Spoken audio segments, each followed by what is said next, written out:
What is going on, YouTube? Thank you for tuning back into Tuna Burger 007's channel, where I am your host, Connor. And today we are going to give you an update on the motor on my 93 Chevy. In my 93 Chevy. It's not going well at all, to be honest. I'm not having too much luck here. Unfortunately, I had to disassemble this motor because it has to come out of the truck. I was getting a lot of fuel in my oil and couldn't figure out why. I thought this motor just wasn't burning the fuel in the cylinders, so I did new spark plugs. I did a new ICM. I did a new coil. I did a few really kind of important things that you really want to try to go through, or things that I thought would be necessary to change, or I just try to go with the basics, odds and ends, and then I start really getting into a little deeper into it, and I did a new fuel pressure regulator on the throttle body because I put the original throttle body injection system back on. You can see the old fuel pressure sensor regulator right there. I had this motor built from a machine shop not too far away from where I live, and basically this motor was supposed to be ran with a carbureted intake and carbureted, but I didn't end up doing that. I just couldn't get the intake off of a family member. Just schedules didn't drive up, so I said screw it. I put the old throttle body on and all the old stuff back together. But I did call the machine shop and ask them if it was okay. They said not a big deal. We didn't build this motor to for big high performance racing or anything, so it's okay to we build an OEM block, nothing crazy, put it all back to factory specs and bored out the cylinders a little tiny bit just to clean up the walls and stuff. But unfortunately I keep getting a lot of fuel in my oil and I could not figure it out. So unfortunately I just did one thing after another. I checked down the list. I mean, I started asking people in the neighborhood if I saw anybody with an old truck or the old Chevys handed to me. This is Killian. That's why. That's if you see me look away, that's what it is. I'm throwing a frisbee to keep him occupied. But yeah, I was at the house. But yeah, I was asking everybody I could find if there was somebody that looked genuine, or a truck guy, car guy. I was picking their brain a little bit, and honestly all the people that I spoke to were super duper helpful. My neighbor across the street, he's super helpful as well. Gave me a hand a couple times getting this thing time. Oh, I hit my camera. That was really cool. But I just had no luck. I mean, we were sitting here watching this thing run perfectly fine, and then the next thing you know, the oil dipstick shot out, and then sure enough, that's when we started to notice that the oil had fuel in it. So I went through the whole thing. I drained the oil. I changed. Yeah. So yeah, I just didn't know what else to do, and I just ran out of ideas. I don't know everything. You can't. Well, some people do know it all. I don't. I'm not a professional by any means. I just grew up doing this stuff with my dad and my brother. But I don't have my dad to ask anymore, so it is what it is. So, but I mean, there's plenty of helpful people in the world that have been helping me left and right. I reached out to the machine shop and I told him what was going on, what I replaced and what I fixed and what I changed and what I did, everything. And his first thing said, all right, stop. Just go get yourself or do a compression test on all the cylinders, see if you wash the rings, because if you're getting fuel in the oil, that means that fuel was either just jumping into the motor and just going right past the rings, and it doesn't take a lot to wash these rings out. And basically from all that oil or all that fuel just dumping in and not being, I thought wasn't being burnt, but who knows, maybe it wasn't being burnt. And then I kept trying to run it and crank it, and it just kept dumping fuel in the cylinders. Like I said, it washed the rings out. And so basically I went to Harbor Freight and got a compression test, and these are my numbers. Excuse me. This is my numbers on my cylinders. So you see 1358, 1357. I have from 100 pounds to 90 pounds, and in between those two is 85, which is not good. But on my passenger side of the motor, number 6, woo, 83 pounds. 83 pounds. These motors need 120 and up to run correctly, and it's not horrendous. It's not, but it is. You know what I mean? Because I had this motor, spent a little bit of money. I had this motor built because I wanted to drive this every day up and down the highways, back and forth to work, and I need a perfectly decent running truck to do all that, and I want to be reliable. And with those pressures, it's just gonna blow right past the rings, right back into the oil, and it's just either gonna run like absolute crap, or it's just gonna eat fuel like it's its job, just cruising around. And I don't want that. I want to, I would love to put to the floor, and if it eats fuel, then that's smiles per gallon, right? But I went to get a compression test kit. Pretty nice. I mean, it really is nice. Little, wasn't that expensive. A couple dollars. Few. Ooh, camera guy sucks. But I mean, it literally solved my questions. It solved me from ripping this intake off and putting in the correct intake, or the intake I would like, so I can carburate it. But long story short, I was told to, oh, that went right on the roof. Perfect, it came off.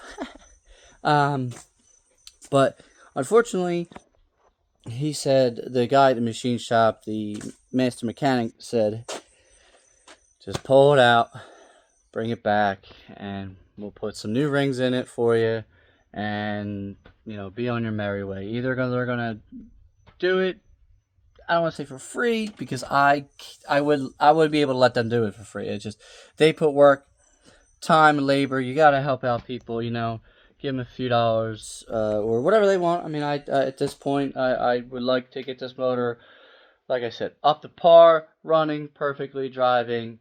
And I thought it would be done by now, but things happen. This truck needs some help.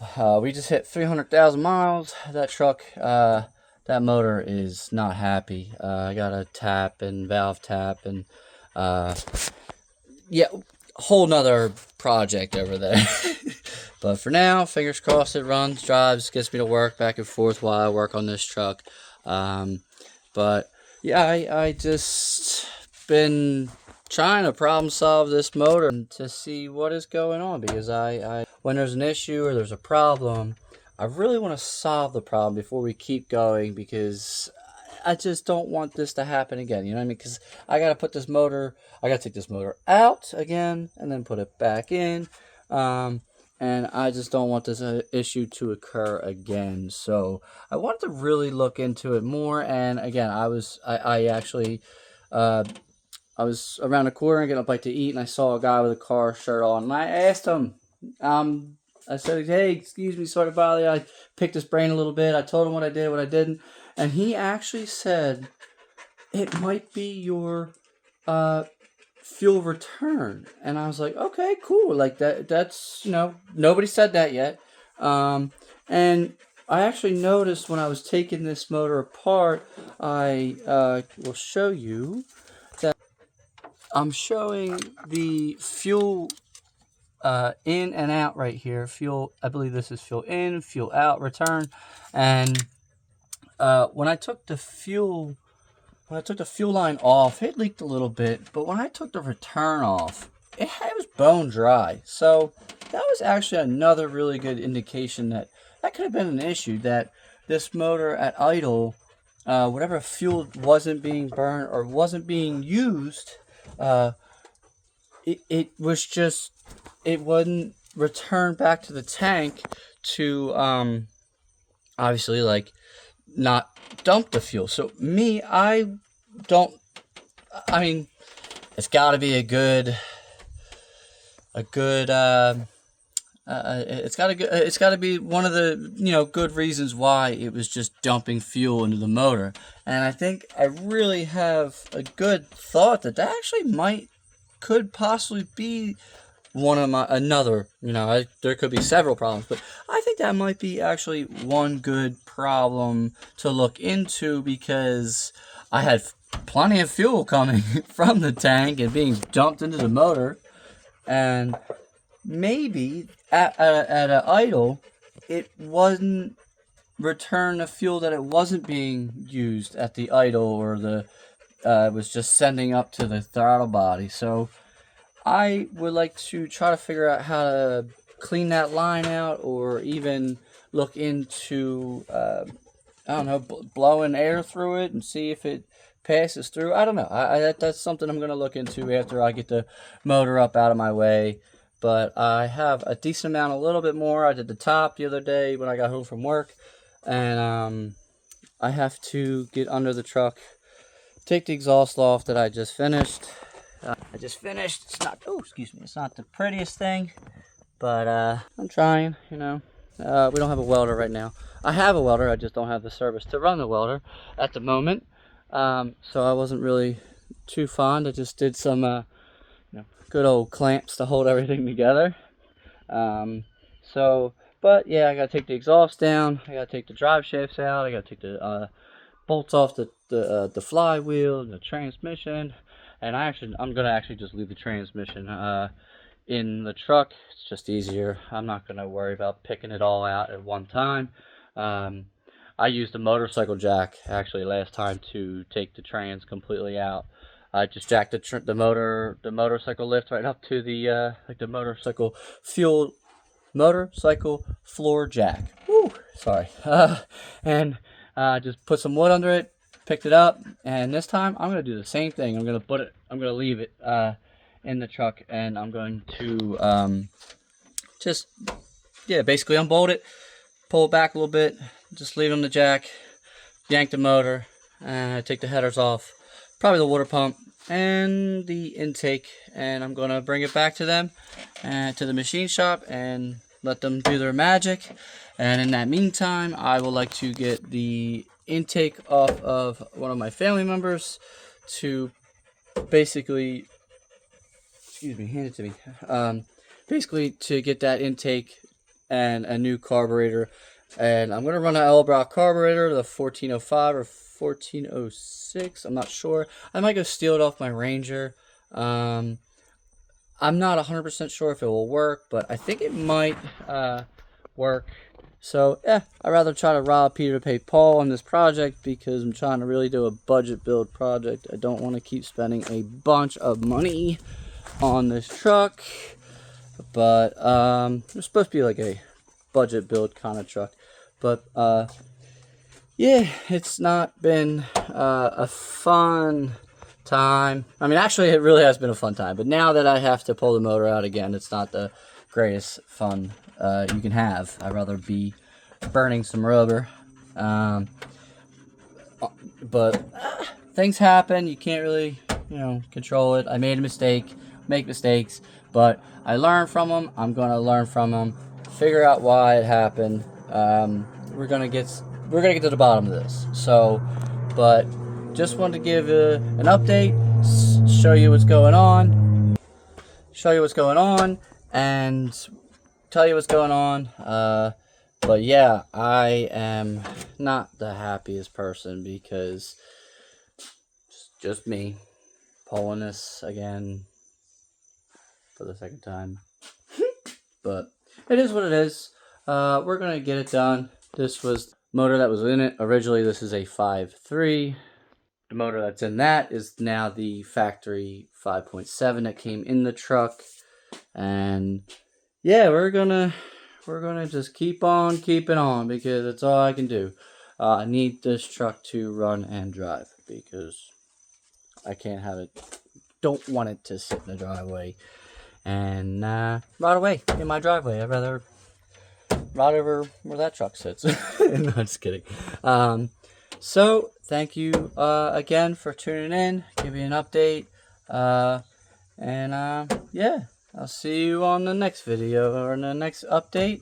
But thank you again for tuning in to Tunaburger 007's channel, where I am your host, Connor, and I will see you on the next one. Thank you. Bye.